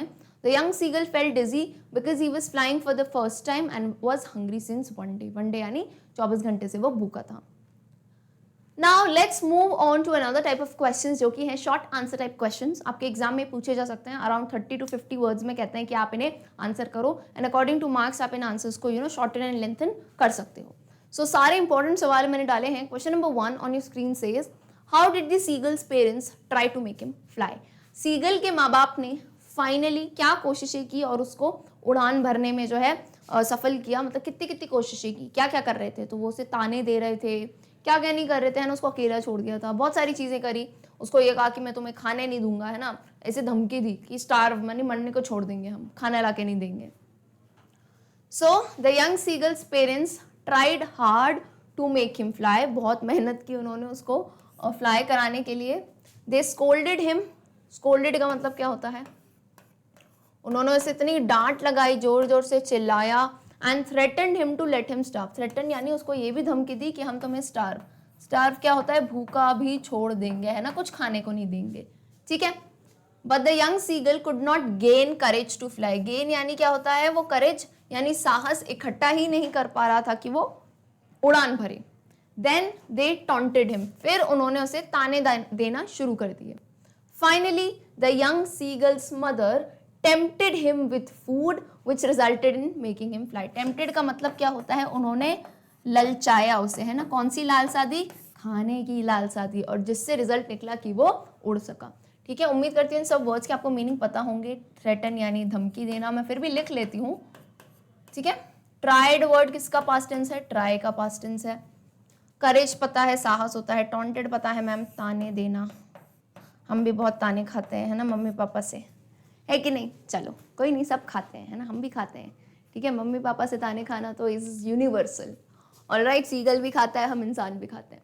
चलो, अच्छा, आंसर के लिए मैं बहुत साइड हो जाती हूँ ताकि आप सब जो है स्क्रीनशॉट ले सकते हैं। Question number 2 on your screen. Next question says what had the young seagull watched his parents doing the day before. The day before यानी एक दिन पहले जब वो उड़ा नहीं था, बताया था ना कि 24 घंटे पहले की बात है, तो उन 24 घंटे में भाई वो खड़ा तो लेज के ऊपर था। किया क्या उसने लेज पे, तो वो क्या देख रहा था, अपने माँ बाप को क्या करते हुए। सो वी ऑल नो उनके पेरेंट्स क्या कर रहे थे, उसके भाई बहन को जो है सिखा रहे थे कि कैसे फ्लाई करना है, वेव्स को कैसे स्किम करना है, फिश पे कैसे डाइव करना है ना, ये सारी चीज़ें उनके पेरेंट्स जो है उनके भाई बहन को सिखा रहे थे, राइट। तो यही आप डाल सकते हो आंसर में। The day before, the young seagull had watched his parents making his brother and his sister perfect in the art of flying। यानी उन्हें उड़ान की जो कला है उसमें परफेक्शन दे रहे थे कि कैसे तुम्हें टर्न्स लेने चाहिए and all these things. They were teaching them how to skim the waves and how to dive for the fish। तो अभी ऑलरेडी मैं skim the waves and dive का मीनिंग आपको समझा चुकी हूँ, तो आई hope the answer will be very clear. इस टाइप से आप शॉर्ट आंसर क्वेश्चंस लिख सकते हैं। चलिए अगला सवाल, When did the young seagull get over his fear of flying over the sea? Finally ये टाइम कब आया, जो यंग सीगल है उसका जो डर था समुद्र के ऊपर उड़ने का कि इतना बड़ा समुद्र है, मैं गिर गया तो, इतना गहरा है, मर गया तो इस डर को फाइनली इसने ओवरकम कब किया। So the young seagull got over his fear of flying over the sea when his mother taught him a bitter lesson। Mother taught him, taught word किसका पास्ट टेंस होता है, टीच का, है ना। Teach का past tense TAUGHT taught होता है, spelling याद रखेंगे। Taught him a bitter, BITTER, bitter का मतलब क्या होता है, कड़वा पाठ पढ़ाया। और करना पड़ता है माँ बाप को ऐसा कभी कभी कि जब बच्चा जो है ना नहीं सीखता है कोई चीज़, तो थोड़ा हमें बिटर लेसन देना पड़ता है। लेकिन वो अच्छा है क्योंकि भाई आप बचपन में जो चीज़ सीख गए ना, फिर बड़े होके वही काम आती है। बड़े होके बहुत ज़्यादा चेंजेस लाना काफ़ी मुश्किल होता है, right. So since childhood if you are able to mould yourself, तो हर पेरेंट वही कोशिश करता है। तभी उसकी माँ ने उसे एक कड़वा पाठ पढ़ाया। His family left him alone on the ledge to starve. उनकी पूरी फैमिली ने उसे लेज पे जो है उस शिला फलक पे अकेले छोड़ दिया था, स्टार्व यानी भूखे रहने के लिए, क्योंकि पता है वो उड़ नहीं पाएगा, तो उड़ेगा नहीं, खाना कैसे लाएगा, तो पेरेंट्स को ही ला के देना पड़ता है। लेकिन उन्होंने मना कर दिया कि हम नहीं लाएंगे। His mother was tearing pieces of fish। अब हुआ क्या, उसकी मम्मी जो है मछली के टुकड़े तोड़ रही थी। By seeing his mother with food, his hunger increased। और होता है ना, आप ऑलरेडी भूखे हो और आप सामने वाले को देखो कि यार ये तो बड़े ही चाव से खा रहा है ना, मस्त मेरा फेवरेट फूड खा रहा है, तो उसे और भूख लगने लगी, उसकी भूख और तेजी से बढ़ने लगी। He was forced to attempt his first flight so as to take the food offered by his mother। So उसे कहीं ना कहीं फोर्स यानी मजबूर कर दिया गया कि वो अपनी पहली फाइट अटेम्प्ट करे, है ना, कोशिश करे, ताकि वो अपने मम्मी के जो मुंह में फूड है उसे वो ले सके, राइट। तो देखो शॉर्ट आंसर क्वेश्चन है, इस बात को हमने कितना परफेक्टली 30 से 40 वर्ड्स में डाल दिया है। अगर यही क्वेश्चन लॉन्ग आंसर में था है तो आप इसी पूरे फैक्ट को कि उसकी मम्मी आई, मिडवे रुक गई है, वो पूरा तब एक्सप्लेन करना भाई जब लॉन्ग आंसर है। शॉर्ट आंसर में आपको कंसाइज यानी क्रिस्प होने चाहिए आपके आंसर्स, क्रिस्प एंड क्लियर। बहुत ज़्यादा आपको लेंथ इंक्रीज नहीं करनी है कि मैम ज़्यादा लिख देंगे तो मार्क्स ज़्यादा मिल जाएंगे, नहीं, जितने वर्ड्स लिमिट दी है उतने में आप उसे फिनिश करेंगे। Alright, I hope the screenshot is taken. So let's move on to question number 4। What was the young seagull's experience during his first flight? अब उसकी पहली उड़ान में उसके क्या क्या अनुभव दिए गए हैं कि पहले वो डर गया, फिर उसे मज़ा आ रहा था, फिर उसे लगा कि ऐसा तो कभी था ही नहीं कि मैं उड़ान भूल गया, तो ये सारी चीज़ें मेंशन करनी है। As the young seagull fell from the ledge सबको पता है शिला फलक होती है, he was filled with fear. सबसे पहली चीज क्या थी, उसे डर था. But soon his wings spread out and he found himself flying. तो शुरू में उसे डर था, फिर धीरे धीरे उसे एहसास हुआ कि उसके पंख बाहर आ चुके हैं और वो उड़ना चालू कर दिया. Upon realizing that he was finally flying, the young seagull was overjoyed. और जब उसे ये realize हुआ, यानी जब ये एहसास हुआ कि यार मेरे तो पंख निकल गए, मैं उड़ रहा हूँ, तब वो बहुत ही ज़्यादा overjoyed यानी अत्यधिक खुश हो गया था. He screamed with joy as he was no longer afraid of flying. So screamed यानी खुशी से होता है ना, हम चिल्लाते हैं वूहू ये, तो वो अपनी जो है ना सीगल की टोन में चिल्ला रहा था खुशी से, क्योंकि अब उसे उड़ने से कोई डर नहीं लगता था. And a bird is meant to fly, right, bird बनी ही उड़ने के लिए होती हैं. तो अब जब वो फाइनली ये चीज़ कर पा रहा था तो वो बहुत ही ज़्यादा खुश था, राइट. तो ये पूरी उसकी फीलिंग्स ही एक्सपीरियंस था during his first flight.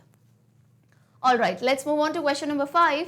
The question says, how did the young seagull and his family celebrate his first flight? तो young seagull ने और उसके परिवार ने उसकी पहली फ्लाइट का जश्न कैसे मनाया? सबको पता है उसकी मम्मी चिल्ला रही थी, पापा जो है बढ़िया चिल्लाते हुए उसके आसपास घूम रहे थे, उसके भाई बहन आए, they were soaring, diving, सब बढ़िया सेलिब्रेशन कर रहे थे. So When the young seagull started flying, he was filled with joy and delight. वो बहुत ही खुश था और बहुत ही delighted था, यानी happy था, है ना, चमक गया था, वो बिल्कुल ही खुश हो गया था. His family came near him and were flying around him. तो क्या हुआ, जैसे मान लो ये young seagull है, गोल नहीं होता है, बता रही हूँ बना के, और उसकी फैमिली भाई बहनों ये सब उसके अराउंड घूम रहे थे, है ना, जॉय दिखाने के लिए. They celebrated the young seagull's first flight. They screamed with joy and praised him. बहुत ही जोर से खुशी खुशी में चिल्लाने लगे, और praise यानी उसकी सराहना की, उसी वाहवाही करी, है ना, कि वाह भाई तुमने कर दिखाया. They even offered him pieces of fish to eat. और फाइनली उसे भूखा रखा था तो अब उसे इनाम मिल चुका है. They offered him, क्या दिया उसे, pieces of fish, dog fish दी थी कि भाई तुम लो और अब फाइनली तुम खा सकते हो. ठीक है, क्लियर है. चलिए अगला सवाल. The sight of the food maddened him. What does this suggest? अब ये भी अच्छा सवाल है. The sight of the food. Sight का मतलब होता है नज़ारा. किसके नज़ारे ने उसे पागल कर दिया? Sight का मतलब है SIGHT, sight है ना. The sight of the food maddened him. What does this suggest? तो खाने से वो पगला क्यों गया था? क्योंकि पूरे 24 घंटे से वो भूखा था, राइट, और उसकी मम्मी बढ़िया सामने खाना खा रही थी, और उसके बाद जब वो लेके आई मछली तो वो बीच में रुक गई, तो इसलिए वो बिल्कुल ही पगला गया. The phrase "the sight of the food maddened him" suggests that the seagull was very hungry. As the young seagull was afraid to fly, his parents refused to give him any food. Refuse का मतलब क्या होता है, किसी को किसी चीज़ के लिए इनकार कर देना. तो उसके पेरेंट्स ने रिफ्यूज कर दिया कि हम तुम्हें खाना नहीं देंगे. So when he saw food, his hunger increased. और तब जब उसने खाना देखा तो उसकी भूख और ज़्यादा बढ़ गई. इसलिए कहा गया है that he was maddened with hunger. ना, the sight of food maddened him, मतलब अब खाने को देख के भी वो बिल्कुल पगला रहा था. ओके, चलिए next question. Question number 7 on your screen says, describe the young seagull's emotions when he flew over the sea. यानी यंग सीगल के इमोशंस बताओ जब वो सी के ऊपर उड़ा. This is just like the previous question जिसमें आपको एक्सपीरियंस पूछा था. तो मैंने पर्पसली ऐसे सवाल रखे हैं जिनमें पूछने का तरीका अलग है लेकिन आंसर आपका अप्रॉक्स वही जाएगा. सो when the young seagull flew over the sea, he felt terror at once. पहले उसने क्या महसूस किया, डर महसूस किया. But the next moment his fear of flying was gone. और अगले ही पल उसका उड़ान का डर जा चुका था. He spread his wings wide in the air. उसने अपने विंग्स जो है हवा में वाइड फैला दिए. वाइड यानी पूरी तरह से ऐसे स्प्रेड कर दिए. He flew over the sea screaming loudly with happiness in success of his first flight. तो वो बढ़िया समुद्र के ऊपर जो है चिल्ला चिल्ला के उड़ रहा था अपनी पहली फ्लाइट सेलिब्रेट करते हुए. ऑलराइट, चलिए नेक्स्ट क्वेश्चन. अब इस टाइप के सवाल भी पूछे जा सकते हैं. बोलो मैम ये कहीं तो चैप्टर में नहीं था लेकिन ये सवाल पूछा जा सकते हैं. देखो पूछते हैं ऐसे सवाल. क्या? The Oxford Dictionary defines hangry as bad-tempered or irritable as a result of hunger. To what extent can the young seagull's motivation to fly be attributed to being hungry? Support your stance with evidence from the text. और यहाँ पे आप question में मात खा जाते हो कि मैम ये कौन सा क्वेश्चन है, ये तो हमने नहीं देखा था. अब देखो हैंग्री वर्ड सुना है? Hangry, hangry word is made from 2 words. सुना तो होगा या तुमको भी लगती होगी ये। जब भूख लगती है, जब हम हंग्री होते हैं, तब हम कैसे हो जाते हैं? एंग्री हो जाते हैं, है ना। भूख में देखा है ना, एक ऐड आती है, वो बिल्कुल ही जब तू भूखा होता है तो तू बिल्कुल ही हीरोइन बन जाता है, समथिंग लाइक दैट, ऐसे करके खाते हैं। तो क्या होता है, भूख से एंग्री हो जाते हैं। तो यहाँ पे ये एक्चुअली वर्ड बना है एच, मतलब हंगरी का इन्होंने क्या किया है, हंगरी का इन्होंने एच ले लिया है, ठीक है, हंगरी का इन्होंने एच लिया है और एंग्री का पूरा वर्ड ले लिया है। अरे यार वाई कहाँ गया, ये रहा, एंग्री का पूरा वर्ड ले लिया, तो hangry. So hangry means to be angry, किससे? गुस्सा हो जाना, भूख के मारे जो है इंसान गुस्सा हो जाता है ना, एंग्री हो जाता है। तो यहाँ वही है, टू व्हाट एक्सटेंट, एक्सटेंट का मतलब है कितनी, टू व्हाट एक्सटेंट, कितनी सीमा तक जो है, can the young seagull's motivation to fly be attributed to being hungry. तो मतलब टू व्हाट एक्सटेंट, आप कितना परसेंट दे सकते हो हंग्री को, यानी भूख को, कि भूख एक मोटिवेशन बना है। सवाल बता देती हूँ, आप कितना मानते हो कि भूख कितने हद तक, एक्सटेंट मतलब कितने हद तक उसका मोटिवेशन बना है फ्लाई करने के लिए, right. Support your stands with evidence from the text. और अपनी इस बात को कैसे सपोर्ट करोगे? एविडेंस फ्रॉम द टेक्स्ट, जो चैप्टर पढ़ा है उसका एग्जाम्पल लेके। तो भाई क्लियरली पूरी तरह से ही आप भूख को ही इसका दे सकते हो, क्योंकि उसकी फैमिली ने इतने ताने दिए, सब कुछ किया, उसने नहीं उड़ना था, लेकिन भूख के मारे इंसान जो है ना सब कुछ करने को तैयार हो जाता है। हमारे साथ भी होता है, कुछ लोग जो ना बहुत नखरेले होते हैं कि हम ये सब्जी नहीं खाएंगे, वो सब्जी, लेकिन 1-2 दिन भूखा रख दो उनको। अरे 1-2 दिन तो बड़ी बात है, सुबह नहीं खाए ना, शाम तक बोल दो, तो जो सब्जी बनी हो, है ना, करेला हो या फिर गोभी हो, लौकी हो, सब खाने को तैयार हो जाते हैं, राइट। सो भूख इंसान से सब कुछ कराती है। तो यहाँ पे हमारा आंसर है, the seagulls family left him alone and he did not eat anything for the whole day.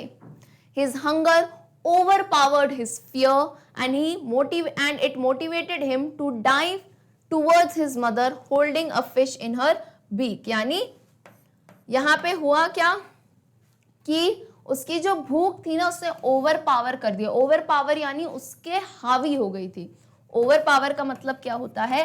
किसी भी चीज पे हावी हो जाना। तो अब पहले तो उसे डर था, लेकिन भाई डर गया भाड़ में, अभी तो भूख लग रही है हमको। तो उसकी डर को कौन हावी हो गया था डर पे? भूख। And it motivated him to dive towards, और इसी चीज ने क्या मोटिवेट किया कि वो अपनी मम्मी की तरफ कूद पड़ा, जिनके बीक में जो है फिश थी, कि भाई मेरे को कुछ नहीं दिख रहा है, नीचे समुद्र, nothing, I can only see the fish, मुझे सिर्फ उनके मुंह में मछली दिख रही है और वो मुझे खानी है, राइट। तो क्लियरली हम कह सकते हैं कि भूख जो है एक बहुत बड़ा रोल प्ले किया है, एक मोटिवेशन प्ले किया है सीगल की फ्लाइट में। All right, question number 9 on your screen says, the young seagull was alone on his ledge. How far do you think this condition was by his choice? यानी सवाल कहता है, young seagull was alone on his ledge. young seagull अपने ledge पे alone था। आपसे पूछ रहे हैं, आपको क्या लगता है कि किस हद तक उसकी जो हालत थी, क्या वो उसकी चॉइस थी? मतलब उसको अकेला पेरेंट्स ने जानबूझ के छोड़ा था, या वो खुद ही वहां खड़ा था? मतलब उसकी क्या गलती थी कि वो वहां खड़ा था? तो क्लियरली हमको एक चीज तो समझ आती है यहाँ पे कि अब यंग सीगल अपनी ही जो है ना कंडीशन की वजह से वहां था, क्योंकि अगर वो अपने डर को ओवरकम करता तो वो उड़ जाता, वो अकेला नहीं होता, अपनी फैमिली के साथ बढ़िया खा पी रहा होता। So the young seagull was alone on his ledge. This condition was the result of the young seagull's choice, ये उसकी खुद की चॉइस थी, of not taking his first flight, है ना। भाई हम जीवन में किसी को, मैं हमेशा कहती हूँ, दोष मत डाला करो कि इसने वो किया, मम्मी पापा ने ये नहीं कराया हमको, ये हमारी चॉइस ही होती है, राइट। अगर जैसे मैंने बहुत स्टूडेंट्स देखे कहते हैं हमारे पेरेंट्स ने हमको ये क्लास ज्वाइन या ये ज्वाइन नहीं कराया तो हम इसलिए अच्छा नहीं पढ़ पाए। ऐसा नहीं होता है। देखो आपको जो स्थिति जीवन में दी गई है, किसी के भी लाइफ में ऐसा नहीं है कि सब कुछ स्मूथ चले बेटा, सबको प्रॉब्लम्स आती हैं। तो ऐसे यंग सीगल भी अब पेरेंट्स पे तो ब्लेम नहीं डालेगा ना कि उन्होंने मेरे को ये नहीं कराया। अरे भाई तुमको खुद एफर्ट लगाने पड़ेंगे, जो स्थिति है, जो परिस्थिति है, उसमें से निखर के आना है ना हमको, है ना। परिस्थिति थोड़ी ना ऐसे बढ़िया बेड ऑफ रोजेस बन जाएगी, अरे आओ तुम तो चलो, नहीं, परिस्थिति में मुश्किलें तो आएंगी। तो वैसे ही यहाँ पे सीगल की खुद की चॉइस थी, उसने अपने डर को ओवरकम नहीं किया, पहली फ्लाइट नहीं ली, इसलिए वो अकेला खड़ा था उस लेज पे। Even after repetitive scolding from his parents, he could not muster up the courage to fly with his family. Repetitive scolding यानी लगातार उसको डांट पड़ी, है ना, लगातार उसे डांट रहे थे, ताने दे रहे थे कि भाई तुम उड़ नहीं पा रहे हो, शर्म नहीं आती तुमको, ये वो, इतने बड़े हो गए हो, है ना। फिर भी he could not muster up. Muster up का मतलब क्या होता है, फिर भी वो इकट्ठा नहीं कर पा रहा था साहस to fly with his family. Alright, clear है? तो ये जो कंडीशन थी, ये जो उसकी स्थिति थी, it was by his own choice. I hope the answer is clear. तो अगला सवाल आपकी स्क्रीन के ऊपर ये रहा। Question number 10 says, if you were the family member of the young seagull, would you also decide not to go near him? Elaborate with reason. अब these are kind of value based questions. अब you का मतलब क्या, तो हर इंसान का जवाब इसमें अलग हो सकता है ना। तुमसे पूछा है कि अगर तुम उस यंग सीगल का एक फैमिली का हिस्सा होते तो क्या तुम भी उसके पास नहीं जाते, है ना। Elaborate with your reason, with a reason. So clearly मैंने कहा if I were the family of the young seagull, I would have also decided not to go near him. तो यहाँ पे एक जिसको लोगों को ग्रामर का डाउट आता है, मैम if I के साथ तो हम was का इस्तेमाल करते हैं, I के साथ I was sleeping, I was dancing, तो यहाँ पे I were क्यों, क्या आपने गलत लिख दिया है? तो नहीं। एक चीज हमेशा समझ जाओ, ग्रामर का ये रूल है, दिमाग में बिठा देना ये रूल। कभी भी किसी सेंटेंस में if आए, if यानी if का मतलब क्या होता है, एक विश है ना, एक विश है यानी अगर ऐसा होता, अभी हुआ नहीं है, अगर ऐसा होता इफ आई, तो तब आई के साथ वर का इस्तेमाल किया जाता है। कोई भी विश जब होती है तब आई के साथ हम वर का इस्तेमाल करते हैं, इफ आई वर। वैसे आई के साथ वॉज होता है, जैसे I was sleeping, I was dancing, I was flying, तब ये है। लेकिन जैसे ही इसमें आई के आगे इफ मैंने लगा दिया तो ये वॉज क्या बदल जाएगा, ये वॉज वर में बदल जाएगा। ठीक है, जो मैं बातें बताती हूँ सिर्फ सुना मत करो, नोट डाउन कर लिया करो, ताकि you know for longer time you can remember it. ठीक है, क्लियर है बात? चलिए अब जवाब पढ़ लेते हैं कि हाँ, अगर मैं मेंबर होती तो मैं भी उसके पास नहीं जाती।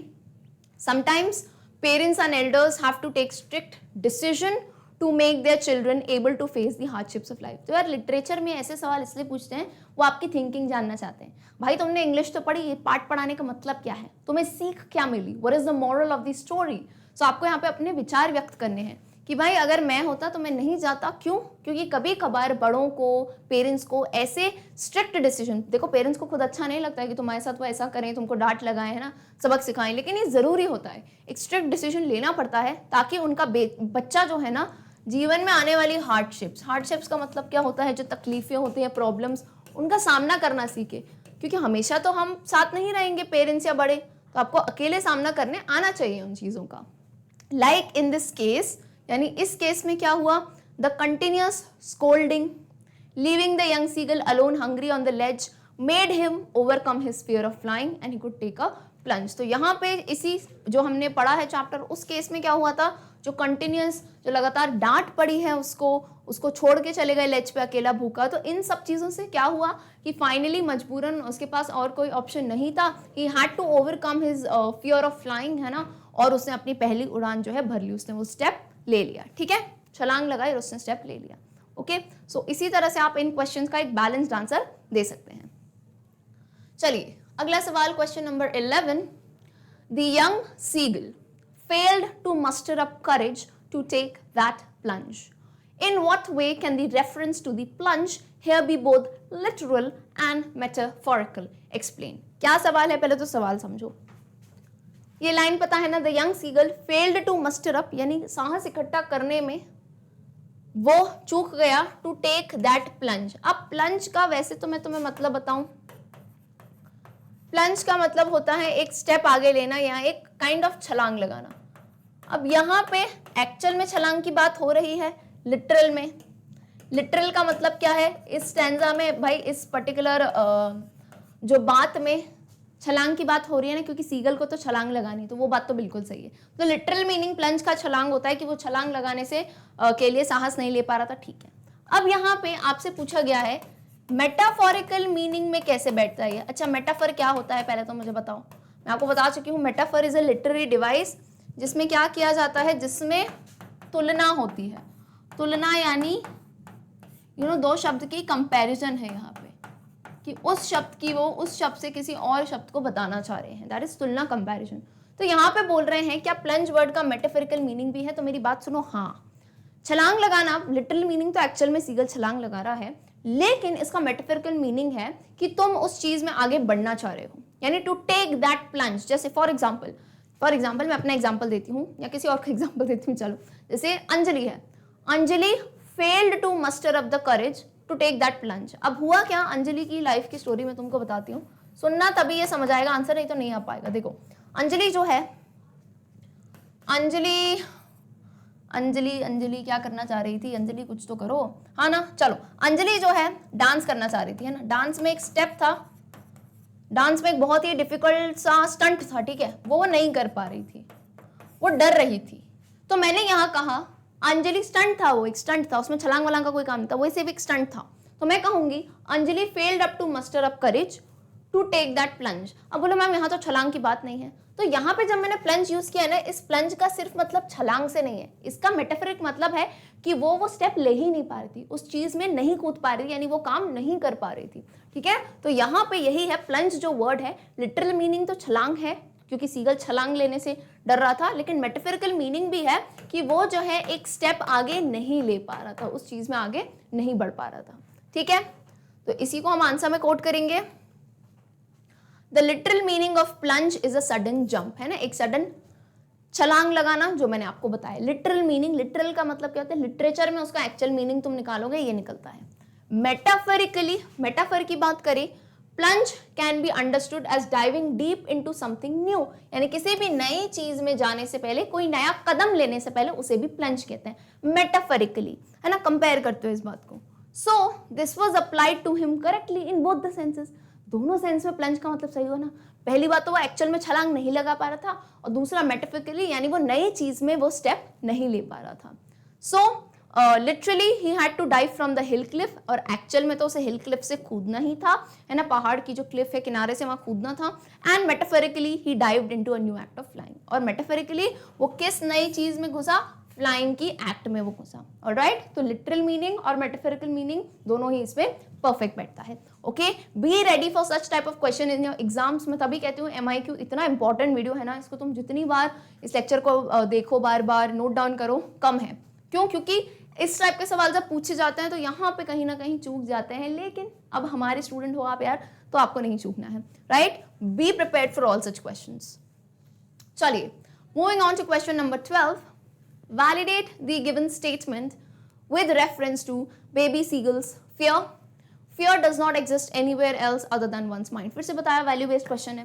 क्या है सवाल कि ये स्टेटमेंट है, fear does not exist anywhere else। डर जो है ना, डर कहीं और नहीं है, कोई बाहर से तुमको ऐसे डराने नहीं आ रहा है, लेकिन वो डर इंसान के अपने ही अंदर मन में होता है। जिस चीज से मैं तुमको क्लियरली बता रही हूँ, जिस चीज से तुमको आज भी डर लगता होगा ना, वो मनगढ़ंत डर है। डरना तो बंद कर दो एक बार, जो सामने डरावनी चीज है ना, वो भी डराना बंद कर देगी, है ना। जिस दिन तुम्हें डर लगना बंद हो गया ना, इवन कुछ लोग हॉरर मूवी देखते हैं उनको डर ही नहीं लगता है। सोचो डर इतनी डरावनी चीज है ना, क्योंकि डर यहाँ है, मन में होता है। हम ये नहीं कर पाएंगे, ये नहीं हो पाएगा, डर मन का डर है कि नहीं मैम। हम इंग्लिश में कैसे हो जाए फ्लुएंट, हम तो बोल ही नहीं पाएंगे कभी। अरे दिस इज योर ओन डर, आपने खुद क्रिएट किया है डर, जबकि ऐसा कुछ होता नहीं है। It's very simple, it's just आप बस फ्लुएंट, आप ये सोचो मुझे इंग्लिश बहुत अच्छी आती है, जिस दिन से आप पॉजिटिव माइंडसेट रखोगे हो जाएगा।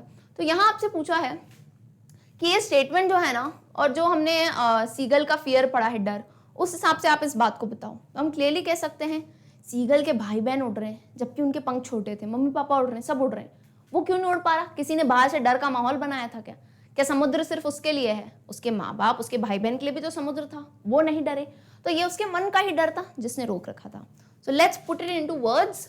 The little seagull या the young seagull could not take flight because he believed that his wings won't support his body। तो उसने खुद ने ही ये मनगढ़ंत जो है ना रख लिया था डर, कि मेरे पंख जो है मेरा साथ नहीं देंगे, कि भाई मैं छलांग तो लगाऊंगा, ये साथ नहीं देंगे, मैं समुद्र में जाके डूब जाऊंगा। He saw his family fly, yet the fear remained with him। और उसने अपने पूरे परिवार को उड़ते हुए देखा, फिर भी उसके मन से वो डर जा ही नहीं रहा था, उसके अंदर ही बैठा था। It overpowered any sense of assurance and stopped him from believing in himself and his wings। It overpowered यानी डर ने जो है, डर जो है हावी हो गया था उसकी कोई भी सेंस ऑफ एश्योरेंस। मतलब होता है ना हमारे दिमाग में इतने थॉट्स चलते हैं, लेकिन मैं हमेशा बताती हूँ नेगेटिव थॉट बहुत भारी हो जाता है, उसको ना उखाड़ के निकाल दिया करो। क्योंकि कितनी भी तुमको 100 पॉजिटिव दिख जाएंगे ना, वो एक नेगेटिव आता है ना और वहां खत्म हो जाती है कहानी। तो इसके साथ भी ऐसा था कितना भी अश्योरेंस दो उसको, कितना भी बोलो कि हाँ भाई ठीक हो जाएगा, कुछ भी नहीं होगा, तुम्हारे विंग सपोर्ट करेंगे, पर फिर भी बिलीव नहीं कर पा रहा था खुद पे, उसको विश्वास ही नहीं हो रहा था और उस अपने विंग्स पे, यानी आत्मविश्वास उसका डाउन हो गया था। So this fear of the baby या young seagull validates the given statement, और यही डर बताता है कि कैसे बाहर कोई डर नहीं है, वो खुद का ही बनाया उसके मन का डर था। ऑलराइट, चलिए अगले सवाल पे आते हैं जो कि है लॉन्ग आंसर टाइप क्वेश्चंस। ये पार्ट आता है जिसमें आपको आंसर को डिटेल में लिखना है। मुझे मालूम है ये देखते ही बोलोगे मैम बहुत तकलीफ आती है, कैसे याद करेंगे, क्या होगा, तो क्लियर सा मैं आपको यहाँ पे बताती हूँ फिनोमेना भाई। लॉन्ग आंसर में आपको यूजुअली एक समरी टाइप लिखना होता है आंसर्स का, यूजुअली ऐसा होता है, तो आप उसको 2 से 3 पैराग्राफ्स में डिवाइड करो, बातें रिपीट मत करो, इंट्रोडक्शन से चालू करो, यानी जरूरी नहीं है जो सवाल दिया उसी पे पहले आंसर पे आ गए, जो सवाल में जो बात की है थोड़ा उसका इंट्रो तो दो, थोड़ी लाइनर दो, फिर बीच में एक्सप्लेनेशन पे आओ एंड लास्ट में कंक्लूजन पे। तो इस टाइप से जब आपके आंसर चलेंगे आराम से तुम पूरा आंसर लिख पाओगे एंड अच्छे मार्क्स मिल जाएंगे। तो पहला सवाल आपकी स्क्रीन के ऊपर ये रहा, दे वर beckoning to him, calling shrilly. Why did the seagull's parents threaten him and cajole him to fly? Compare it with your experiences when your parents encourage you to do something for the first time. तो एक ही सवाल में 2-3 सवाल पूछती हैं within, तो जब तुम हर पार्ट का आंसर दोगे ना आराम से तुम्हारा बड़ा सा आंसर कोट हो जाएगा। देखो, They were beckoning to him, calling shrilly. Beckoning और calling shrilly क्या होता है, उससे बहुत चिल्ला रहे थे, beckon कर रहे थे, यानी उसको डांट लगा रहे थे, उसको ताने वाने सुना रहे थे, है ना। कौन? उसके parents. So why did the seagull's parents, उसके पेरेंट्स ने उसे धमकी क्यों दी and cajole him to fly, उसका हंसी उड़ाई, उसका मजाक उड़ा रहे थे, ताने दे रहे थे उड़ने के लिए, ऐसा क्यों किया? और फिर इसी अनुभव को आप अपने अनुभव से कंपेयर करो कि क्या आपके जीवन में ऐसा कभी था बचपन में या अभी भी आप कोई नई चीज करना चाहते हो तो आपके पेरेंट्स ने आपको किस तरह से उसके लिए इनकरेज किया। ठीक है, तो आप ये जो सेकंड पार्ट है इसमें आंसर अलग हो सकते हैं। अगर आपके जीवन में आपका कोई एक्सपीरियंस है तो यहाँ पे आप लिख सकते हो, नहीं है तो आप ये नोट डाउन कर सकते हो। चलिए, the young seagull's parents wanted him to fly just like his two brother and sister. यार उनके माँ बाप, देखो माँ बाप के लिए तो बच्चे बराबर होते हैं, वो चाहते हैं कि जैसे इसके 2 भाई और ये बहन उड़ रही है वैसे वो भी उड़ ले, अपना जीवन जो है खुद बिताना सीखे, वो खुद जो है ना मछली पकड़े। So when he got too afraid to fly the young seagull parents scolded him and even threatened him to let him die of hunger. तो इसी कारण से जब वो बहुत डर गया तो माँ बाप ने बहुत डांट लगाई और उसे कहा कि तुम्हें भूखा छोड़ देंगे हम।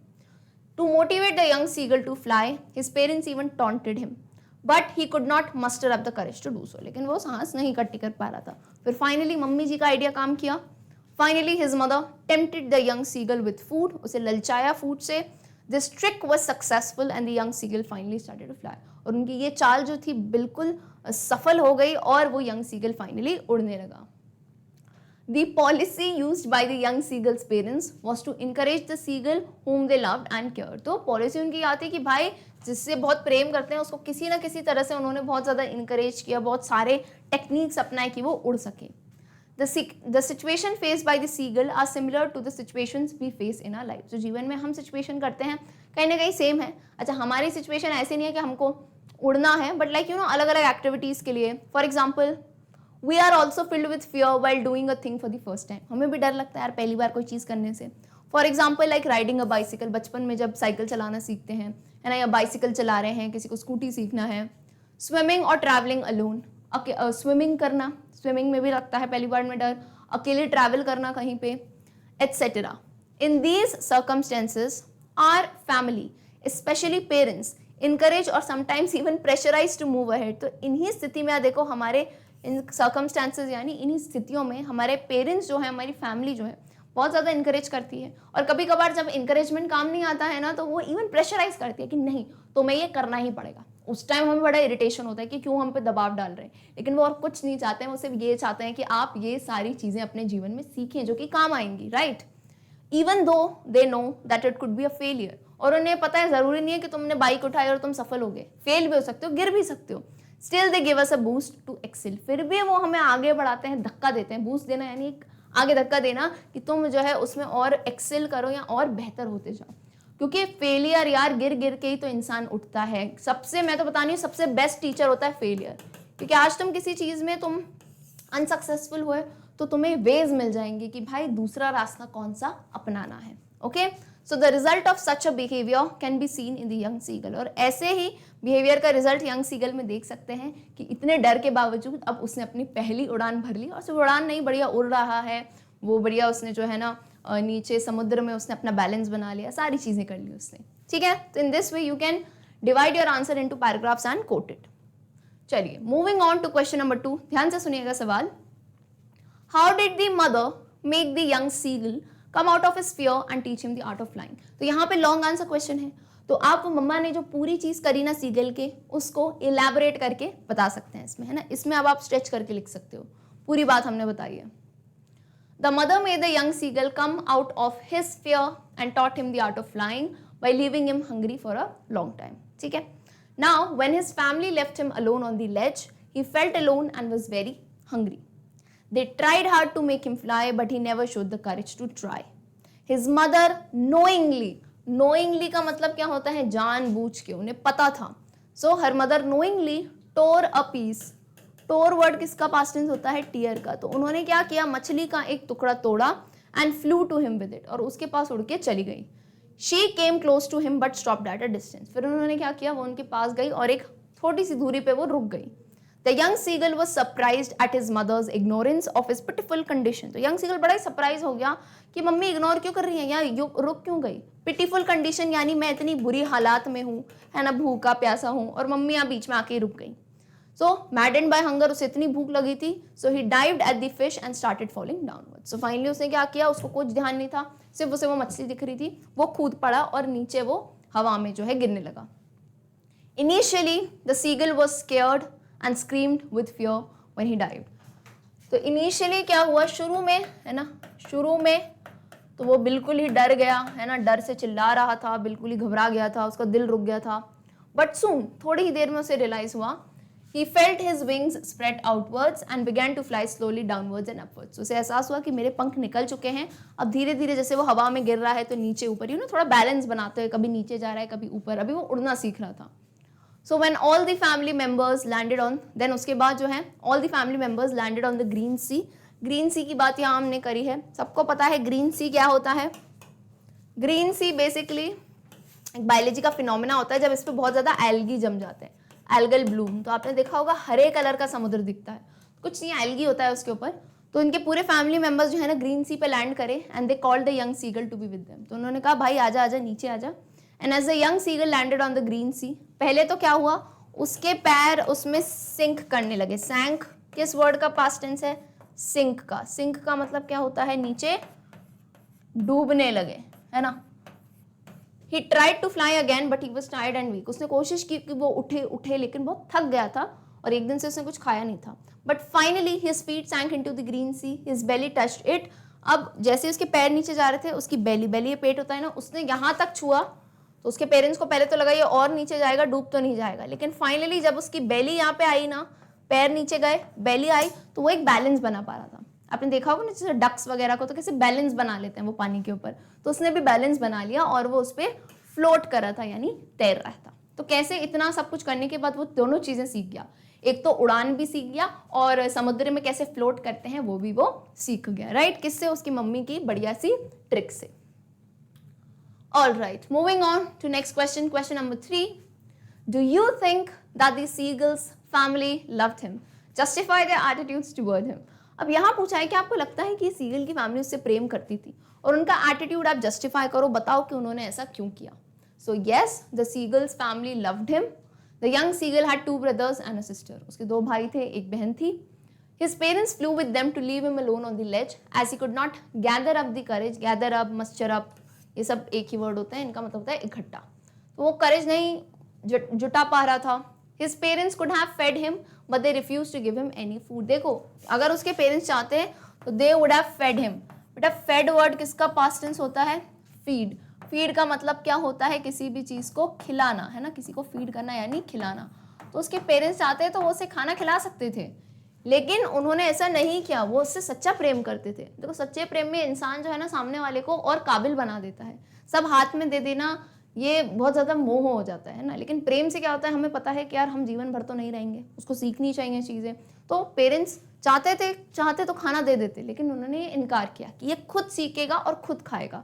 They wanted him to fly and die for his fish. They threatened to starve him, और उन्होंने ये भी धमकी दी कि तुम्हें भूखा छोड़ देंगे.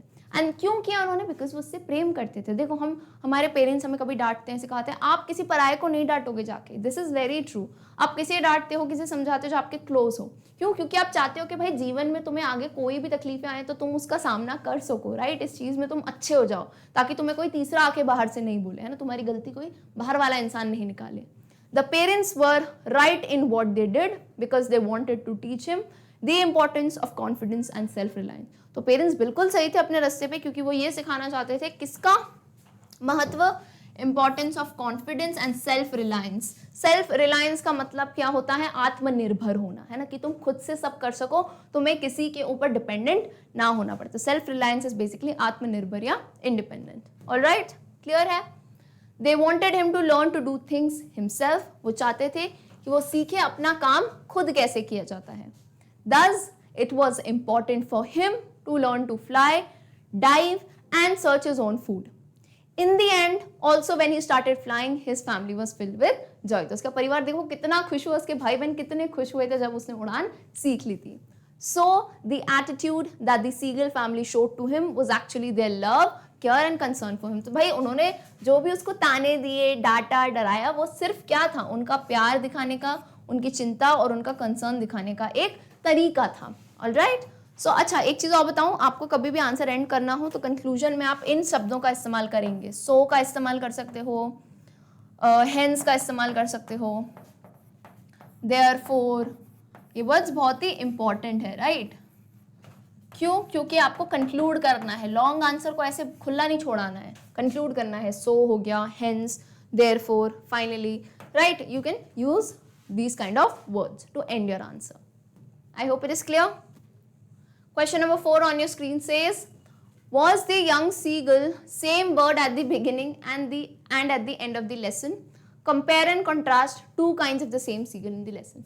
तो सीधी सी बात है, शुरुआत में कैसी सीगल थी? डरी हुई, सेमी हुई, जो उड़ नहीं रही थी. लेकिन एंड में वो कैसी सीगल हो गई? फिल्ड विद जॉय, खुशी से, और अब तो बढ़िया उड़ान भर रही थी, इवन फ्लोट करना सीख गए वो. ठीक है, तो आपको कॉन्ट्रास्ट करना है, कंपेयर करना है कि no, the young seagull was not the same bird at the beginning at the end of the lesson. Same bird यानी बर्ड नहीं बदल गई, लेकिन उसकी पर्सनैलिटी बदल गई. शुरुआत में जो डरी और सहमी सी थी, अब वो जो है साहसी बन गई थी. In the beginning the young seagull used to be all alone on his ledge. His two brothers and sisters had flown the day before. He had been afraid of flying with them. And whenever he tried to flap his wings, he was seized with fear. और जब भी वो कोशिश करता कि मैं पंख फड़फड़ाऊं, वो डर जाता था कि मेरे पंख साथ ही नहीं देंगे. आत्मविश्वास था ही नहीं. He felt certain that his wings would not support him. Certain यानी उसे यही लगता था, उसे ये विश्वास था कि मेरे विंग्स मेरे साथ ही नहीं देंगे. His father and mother flew around calling to him shrilly. और कितनी बार उसके मम्मी पापा आसपास आए, कॉलिंग टू हिम श्रीली यानी उससे चिल्ला के बात कर रहे थे. नहीं, गुस्से में पेरेंट्स बात करते हैं जब आप कुछ काम नहीं करते हो या कुछ सीखते नहीं हो चीज़. They were constantly scolding and taunting. और कॉन्सिस्टेंटली वो उसे डांट रहे थे, ताने दे रहे थे कि शायद कोई ताने ही सुन के ये उड़ना सीख जाए, right? They were threatening to let him starve on his ledge unless he flew away. So however, this young seagull was more confident and sure of his success in the end. And तक पहुंचे वो और उसमें विश्वास हो गया. अब finally उसको अपने पंखों पे भी विश्वास था, उसने फ्लोट करना भी सीख लिया, right? He was maddened by hunger and dive towards the fish. After trials and errors यानी बहुत सारे कोशिशों के बाद, फेलियर्स के बाद, his wings spread outwards. He was soaring. Trials and error basically जब वो नीचे गिरा था, तो याद करो 1 मिनट तक तो उसके अंदर डर था, टेरर था, लेकिन उसी के बाद उसके विंग्स फैल गए. तो विंग्स फैलते ही ऐसा नहीं परफेक्ट फ्लाइट ले ली उसने, थोड़े थोड़े विंग्स फैलाए, थोड़ा ऊपर जा रहा, थोड़ा नीचे आ रहा, ट्रायल किया, गलती हुई, पर फिर धीरे धीरे वो समझ गया कि किस फ्लो में मुझे जो है अपने विंग्स को फ्लैप करना है. He was soaring gradually downward, forgetting all his hesitations and fears. Soaring का मतलब क्या होता है? उड़ान भर रहा था वो, ग्रेजुअली धीरे धीरे नीचे उड़ान भर रहा था और अपने सारे फियर्स को भूलते हुए, घबराहट को, कि उसको समुद्र से डर लग रहा था, एवरीथिंग वो भूल गया था. He could float on the ocean now. और अब एट लास्ट वो ओशन पे फ्लोट भी, तैर भी पा रहा था. His success was welcomed by his family and he has conquered his fear of flying. And finally उसकी जो सफलता है उसकी फैमिली ने वेलकम किया, यानी बहुत ही ज़्यादा स्वागत किया, खुश हुए वो. And finally he has conquered. Conquered का मतलब क्या होता है? जीत जाना. किससे जीत गया वो? अपने डर से जीत गया, यानी उड़ान की डर से उसने जो है बिल्कुल ही फ्रीडम पा ली थी. Okay, I hope the answer is clear. All right, my dear students, so with this we end the most important questions of our chapter His First Guide. उम्मीद करती हूँ आपको काफ़ी कुछ यहाँ से सीखने को मिला हो। तो अगर वीडियो पसंद आता है तो वीडियो को लाइक ज़रूर करें एंड कमेंट करके बताएं ताकि हम टीचर्स को भी जो है मोटिवेशन लगातार मिलता रहे। And let me tell you about our channel Magnet Brains Hindi medium एक ऐसा चैनल है जो आपको देता है बिल्कुल ही free education. And when I say free तो ऐसा नहीं है कि कोई 2-3 ही वीडियोस फ्री हैं, सारे वीडियो लेक्चर्स क्लास 10 के या जिस भी क्लास में आप हैं ये सारे बोर्ड्स के आपको देखने को मिलेंगे। इवन क्लास 10 की पूरी तैयारी मैं आपको करा रही हूँ, तो नीचे डिस्क्रिप्शन में प्लेलिस्ट लिंक पे आप जाके वीडियो लेक्चर्स देख सकते हैं। अदरवाइज आप चाहें तो आप हमारी वेबसाइट पे ज़रूर जाएं, वहाँ पे आप और इजीली एक्सेस कर सकते हैं। आपको कुछ नहीं करना है, आपको अपने ब्राउजर पे www.magnetbrains.com टाइप करना है। जिस भी बोर्ड से हैं आप, जिस भी क्लास में हैं, आप जाके अपना फेवरेट सब्जेक्ट जो भी जाएं देखें, पढ़ सकते हैं। क्लासेस चलती हैं हमारी रेगुलरली। एंड एट लास्ट अगर आप लोग सोशल मीडिया पे हैं तो हमें हमारे इंस्टाग्राम हैंडल पे ज़रूर फॉलो करें for more updates. See you all in the next class dear students. तब तक के लिए गुड बाय।